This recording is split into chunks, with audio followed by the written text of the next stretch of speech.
인생의 나그네 길에서 본향을 그리워하며 하나님을 사랑하고 하나님 앞에 나와 예배드리는 여러분 모두에게 하나님께로부터는 풍성한 은혜와 사랑이 넘치게 되기를 축복합니다. 인생을 살면서 우리는 많은 선택을 하며 살아갑니다.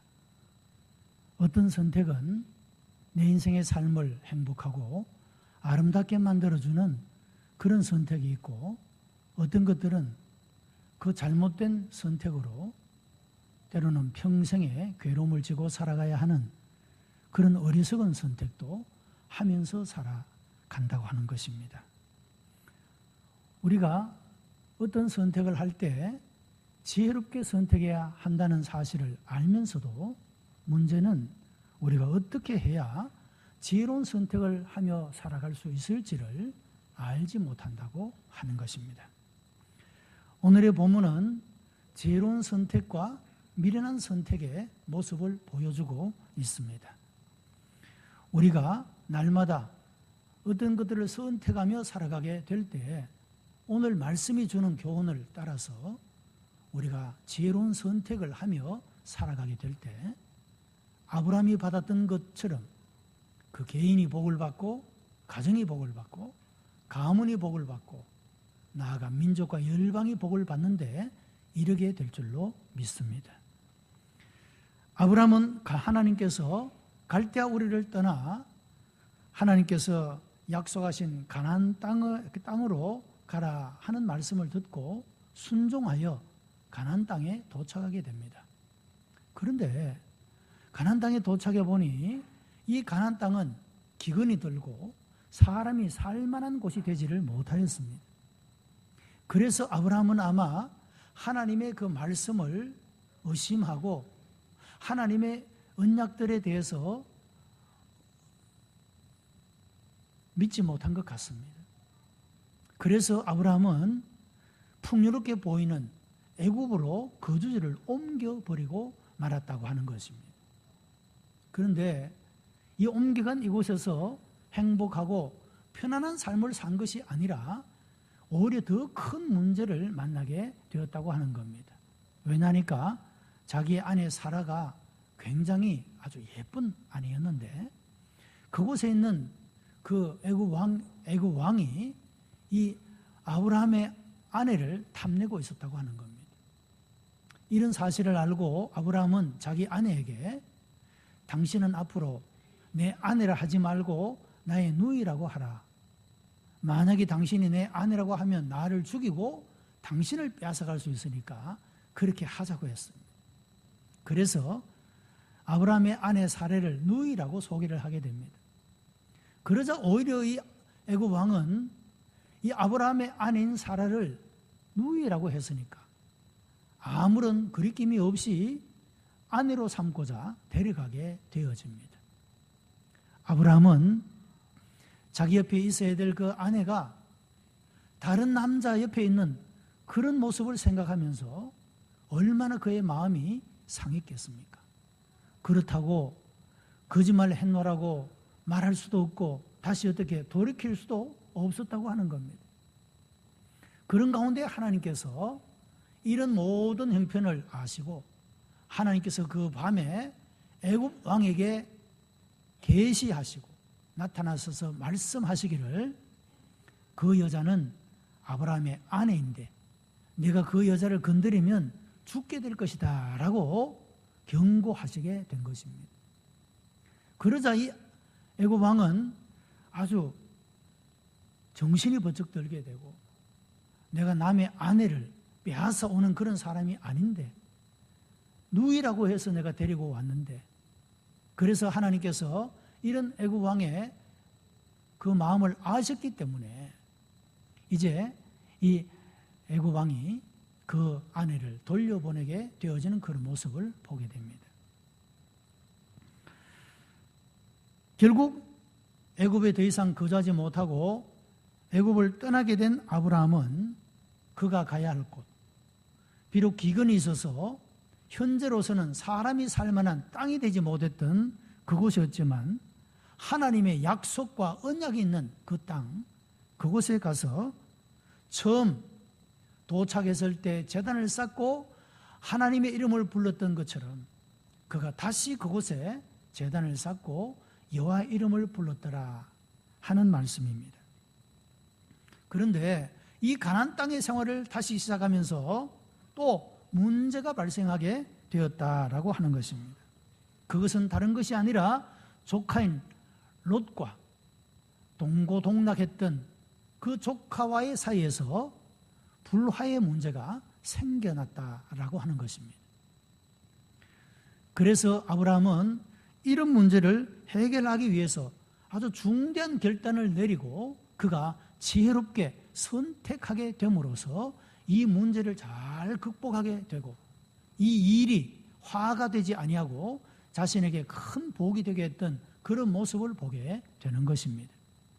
성도 여러분, 우리들의 삶 속에도 우리가 이렇게 선택해야 될 때 아브라함이 어떤 선택을 했기에 개인이 복을 받고 가정이 복을 받고 가문이 복을 받는 이런 복의 근원이 될 수가 있었는가를 배우면서 우리들의 삶도 하나님 앞에 세워지고 하나님 앞에 쓰임을 받는 그런 복된 삶이 되시기를 바랍니다.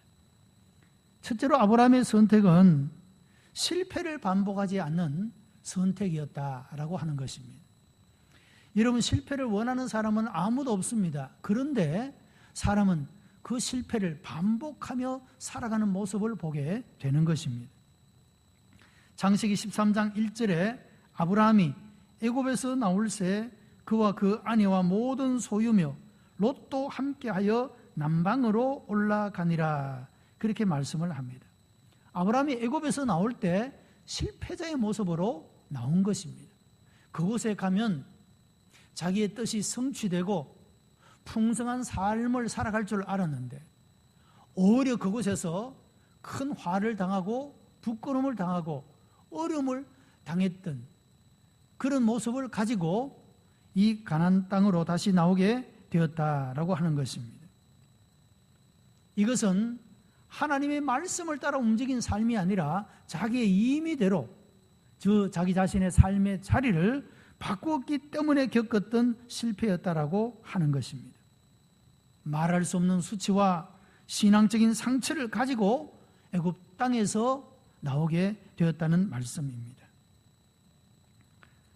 아브라함은 그 애굽에서의 경험을 토대로 해서 이런 결정을 내리게 됩니다. 비록 하나님께서 약속하신 이 땅이 기근이 심하고 그래서 사람이 살기에 적합하지 못한 그런 모습을 가지고 있을지라도 내가 결단코 하나님의 말씀을 저버리고 다시는 실패하는 자리로 돌아가지 않겠다.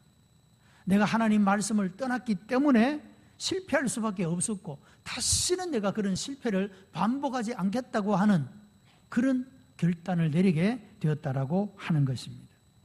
그래서 그는 처음 이 가나안 땅에 도착했을 때 제단을 쌓고 여호와의 이름을 불렀던 그곳에서 다시 제단을 쌓고 하나님의 이름을 부르게 되었다라고 말씀하고 있습니다.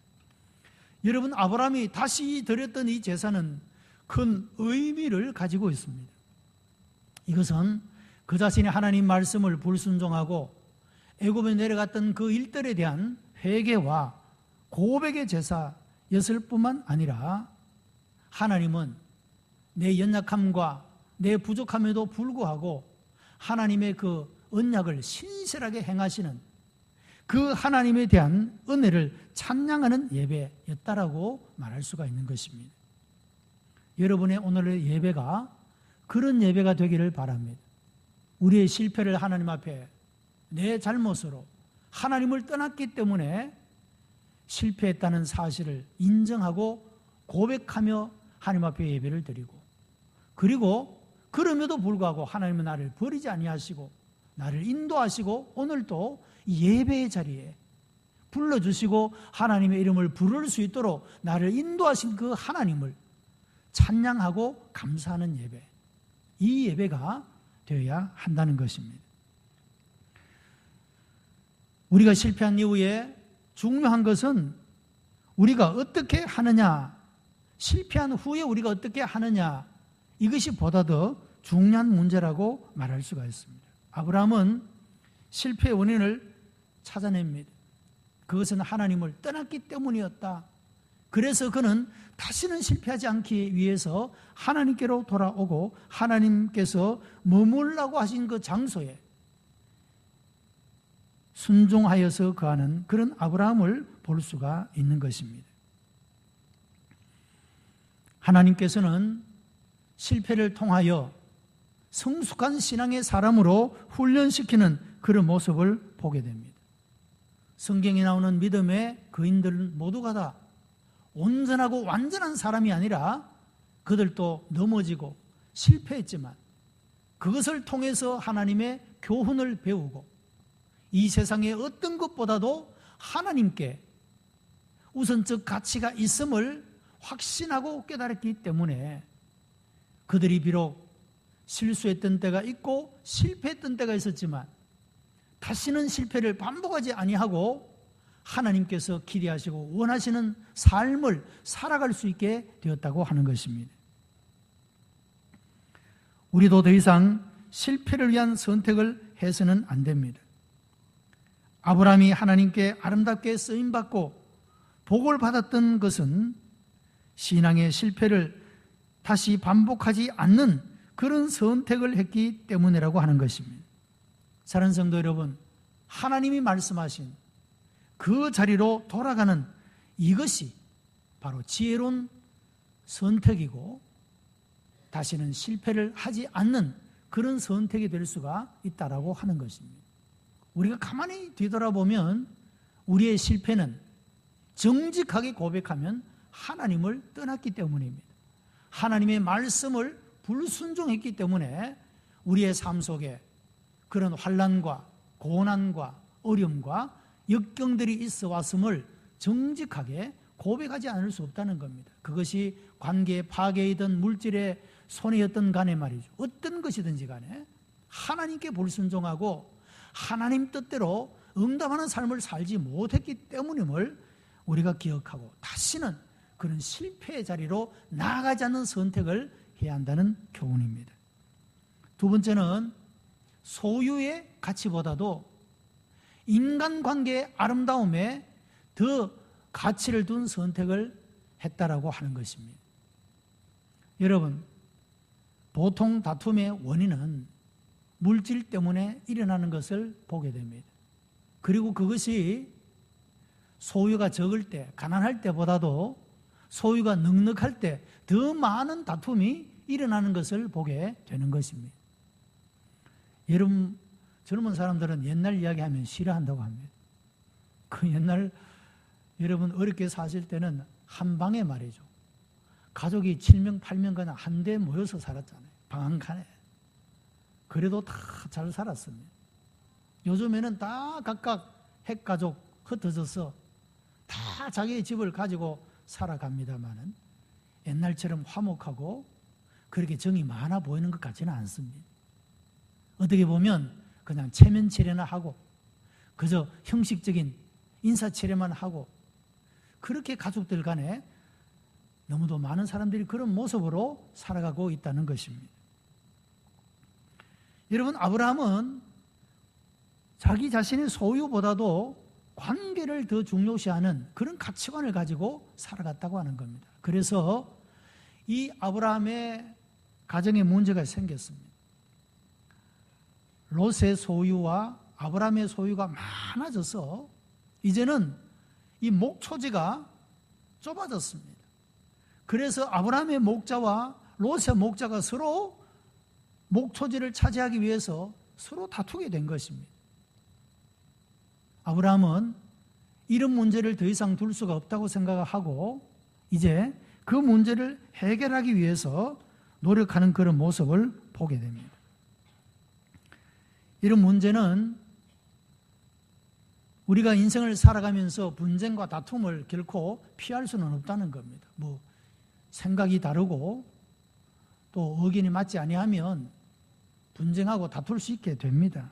그러나 우리가 결탄코 이런 문제들 때문에 사람을 잃어버리는 그런 선택을 해서는 안 된다고 하는 겁니다. 아브라함은 소유를 잃어버릴지라도 사람을 잃지 않으려고 선택한 그런 모습을 보게 됩니다. 아마도 아브라함의 재산과 롯의 재산은 차이가 있었지 않겠습니까? 아브라함이 더 많은 소유를 가졌을 것이고 롯은 그보다 비교적 적은 재산을 가졌다 할 수 있습니다. 여러분, 사람이 많은 문제 가운데 하나는 비교의식에서 생겨나는 것을 보게 됩니다. 우리 자신은 충분히 스스로 이전의 삶보다 오늘의 삶이 훨씬 더 넉넉하고 여유롭고 경제적으로 넉넉함에도 불구하고 우리가 오늘날 가지는 불평과 원망은 무엇입니까? 그것은 다른 사람들과의 비교 때문이라고 하는 겁니다. 옛날에 비하면 여러분, 오늘날 우리는 너무너무 잘 사는 것 아닙니까? 그런데도 불구하고 우리는 이전보다 훨씬 더 많은 불평과 원망을 가지고 살아가는 이유는 단 한 가지, 다른 사람과의 비교의식 때문이라고 하는 것입니다. 이 비교는 우리들에게 우월감과 교만함을 주기도 하고 열등감과 절망감을 주기도 한다는 겁니다. 그래서 우리는 결코 다른 사람과 나 자신을 비교해서는 안 된다고 하는 겁니다. 내가 혹 다른 사람보다 더 많이 가졌다고 생각하면 교만한 마음 가질 수 있습니다. 내가 혹 다른 사람보다 적게 가졌다고 생각하면 절망감을 가질 수가 있습니다. 그래서 우리는 하나님 앞에서 우리의 삶을 결정해야지 다른 사람과 비교하면서 우리의 삶을 비교하면 우리가 그런 함정에 빠질 수밖에 없다라고 하는 것입니다. 아브라함은 이런 조카 롯과의 분쟁을 적극적으로 해결하려고 한 이유는 이 분쟁의 결과가 결코 누구에게도 유익이 되지 못한다는 것을 알았기 때문입니다. 여러분, 다투면 마음도 상하고 돈도 나가고 분쟁 이후에 맺는 관계도 어려워지게 되는 것을 보게 되는 것입니다. 여러분, 특별히 명절이 되면 그동안에 함께하지 못했던 가족들이 혹은 친족들이 함께 모이지 않습니까? 그 옛날보다는 이제 말씀드린 대로 여러 가지의 생각들 때문에 더욱더 팍팍해진 이런 삶 때문에 여유 있게 넉넉하게 사람들을 대하기보다 작은 말 한마디와 조그마한 한 행동들 때문에 마음이 상해지고 관계가 뒤틀어질 수가 있는 것이 이런 모임들이라고 할 수가 있습니다.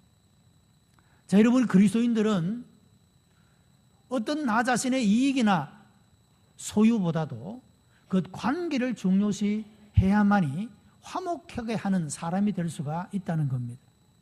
피스메이커, 소위 평화를 만드는 사람이 될 수가 있다는 것입니다. 여러분, 그리스도인은 어느 곳에서든지 문제를 만드는 사람이 되어서는 안 됩니다. 우리는 평화를 만드는, 화목을 이루는 그런 사람이 되어야 한다는 것입니다. 아브라함의 선택에서 우리는 그것을 배우게 됩니다. 물질적인 것, 다른 어떤 것들 때문에 사람을 상하게 하거나 잃지 않는 이런 선택, 이것이 아브라함의 선택이었다는 겁니다. 아브라함은 분쟁이 유익하지 않을 뿐더러 이것이 하나님의 영광을 가리는 일이 되기 때문에, 그리고 조카인 롯은 사랑의 대상이지 결코 싸움의 대상이 아니라는 것을 알았기 때문에 이 아브라함은 이런 분쟁의 문제를 적극적으로 해결하려고 노력했던 그런 모습을 봅니다. 여러분, 다툼은 대부분 가까운 사람과의 관계에서 일어나는 것을 보게 됩니다. 가족, 형제, 자매, 가까운 이웃, 가까운 친구, 가까운 사람들과의 관계 속에서 이런 다툼과 분쟁이 일어나게 되는 것을 볼 수가 있는데, 우리는 아브라함이 이 롯을 향하여 이렇게 말합니다. 너와 나는 친족이잖아. 그러니까 내 목자나 내 목자가 서로 다투게 하지 말자. 여기는 우리만 사는 것도 아니고 브리스 사람,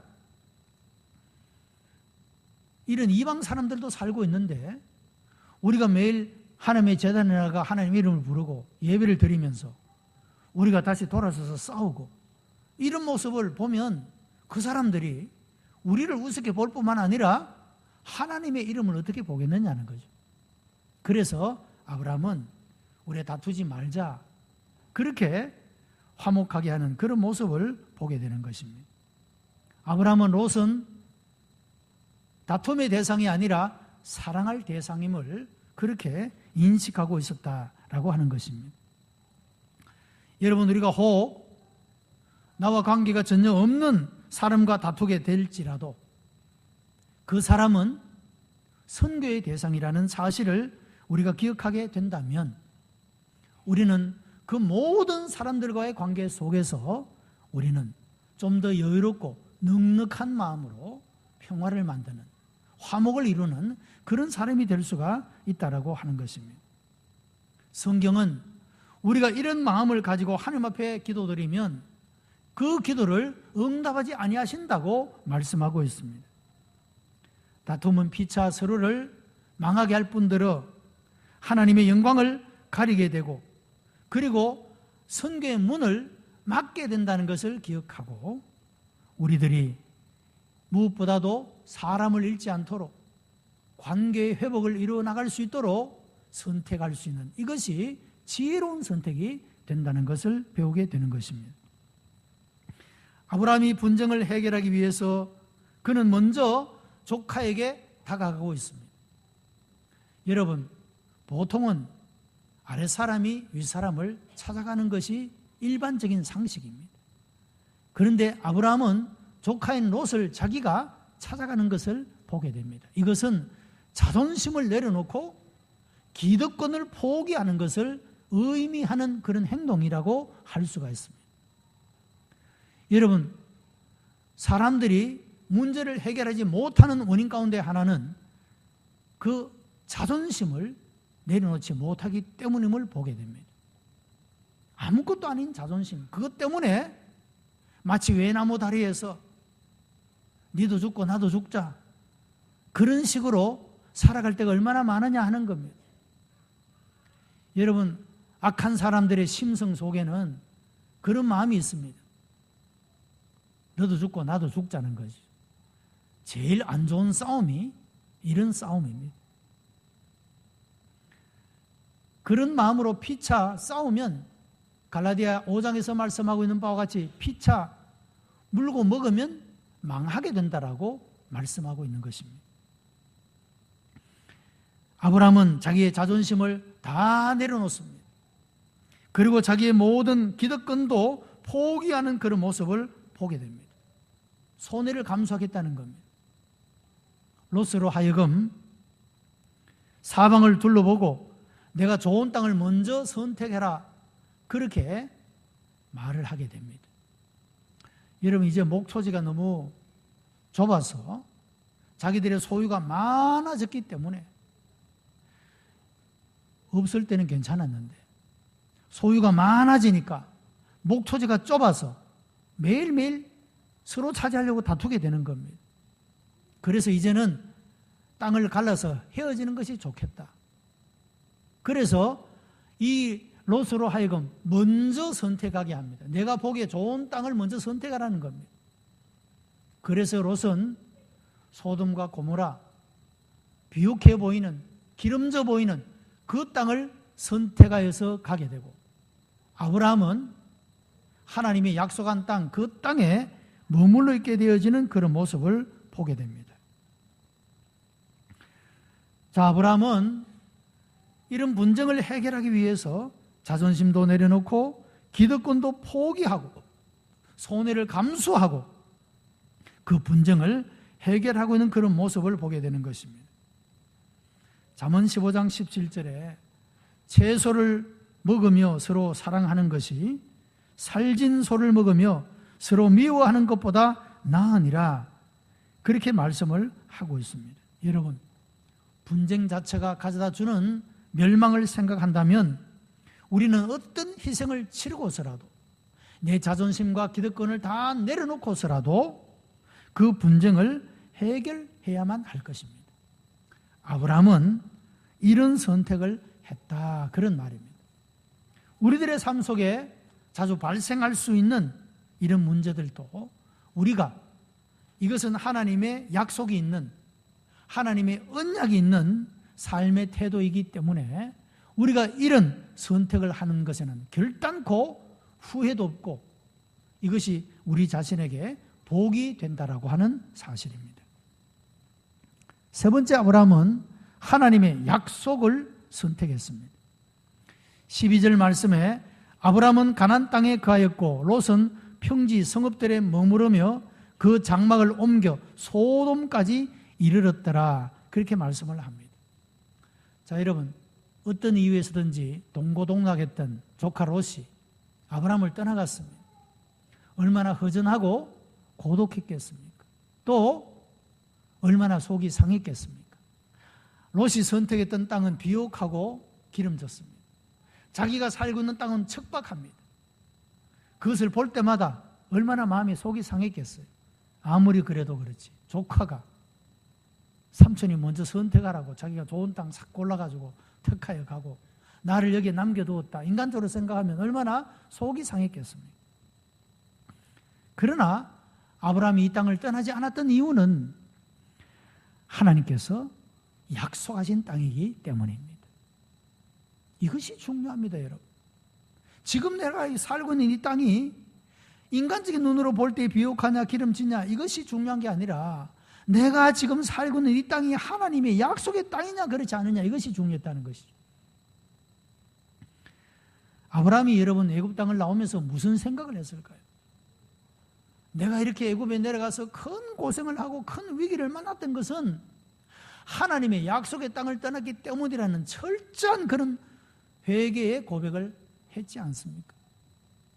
하나님을 떠났기 때문에, 하나님의 약속의 말씀을 저버렸기 때문에 그랬다는 것에 대한 철저한 교훈을 배우게 된 것입니다.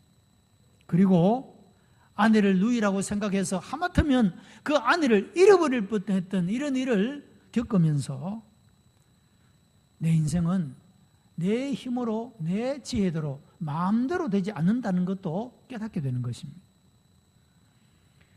이런 과정을 통해서 아브라함은 물질이라는 것도 내 노력만으로 얻어지는 것이 아님을 깨닫게 되고, 사람의 죽고 사는 것도 나의 선택에 달려있는 것이 아님을 알게 된 것입니다. 그래서 아브라함은 이제는 내가 다시는 실패하는 선택을 하지 않고, 내가 사람을 잃어버리는 그런 어리석은 선택을 하지 않고, 이제는 내가 오직 하나님만 의지하고 내가 이제는 절대로 하나님 말씀을 떠나서 살지 않겠다. 그래서 척박한 땅이지만, 롯이 선택한 땅을 볼 때마다 속이 상했지만, 그러나 아브라함은 그 땅을 떠나지 아니하고 그 땅에 머물게 되었다고 하는 것입니다. 여러분, 이 선택은 절대로 후회할 일이 없는, 실패할 일이 없는, 그리고 복받을 수 있는 선택이 되었다고 하는 것입니다. 성경은 그렇게 말합니다. 아브라함이 이런 선택하는 지혜로운 선택의 삶을 살아갔으므로 그 개인이 복을 받았고, 그 가정이 복을 받았고, 그 가문이 복을 받고, 그를 통하여 민족이 복을 받고, 그를 통하여 온 땅이 복을 받게 되었다고 말씀하고 있는 것입니다. 여러분, 하나님은 이 땅 가운데 살아가는 우리들을 그런 삶을 살아가도록 우리를 부르신 줄로 믿습니다. 우리가 지금까지 우리를 실패하게 만들었던 그 요소는 하나님을 떠났기 때문입니다. 이제부터 다시는 실패하지 않을, 다시는 후회하지 않을, 다시는 사람을 잃어버리지 않을 지혜로운 선택, 이것이 오늘 아브라함을 통하여 우리에게 주시는 교훈의 말씀인 것입니다. 하나님께서 머물라고 한 땅, 그것이 때로는 기근과 절망, 나에게 낙담을 주었지만, 그러나 하나님을 끝까지 신뢰하고 믿음으로 언약을 버리지 않고 그 약속의 땅에 머물게 될 때, 그를 통하여 하나님의 영광을 드러나게 하고 오히려 그를 통하여 많은 사람들을 구원하게 되어지는 그런 아름다운 도구로 쓰임을 받게 되었다고 하는 것입니다. 사랑하는 성도 여러분, 오늘도 우리가 이 즐거운 명절에 다툼이 일어날 수 있는 그런 상황 속에서 우리의 지혜로운 선택을 통하여 아브라함이 그 조카 롯과 더불어 화목을 이루고 하나님의 영광을 드러냈던 것처럼 우리가 결단코 하나님의 말씀을 떠나지 아니하고 그 하나님의 말씀 안에 머무는 삶을 통하여 우리의 삶들이 풍성하고 아름답고 하나님의 영광을 받으시는 열매를 맺어가는 그런 우리 복된 성도들이 되시기를 주님의 이름으로 축복합니다. 기도하십시다. 은혜가 풍성한 하나님, 감사와 찬송과 영광을 하나님 앞에 올려드립니다. 우리를 사랑하시어 우리를 택하시고 하나님의 자녀 삼아주심을 감사합니다. 오늘도 우리를 불러주심은 하나님의 자녀로 이 땅 가운데 복되게 살기를 원하시는 줄 믿습니다. 아버지 하나님, 우리가 지나온 실패를 거울 삼아 결단코 우리가 다시는 하나님을 떠나 실패의 자리에 서지 않게 하여 주시고 우리가 언제나 지혜롭게 선택함으로 하나님께 영광을 올려드리고 아름다운 열매를 맺는 삶이 되게 역사해 주시옵소서. 예수 그리스도의 이름으로 감사하며 기도드리옵나이다. 아멘.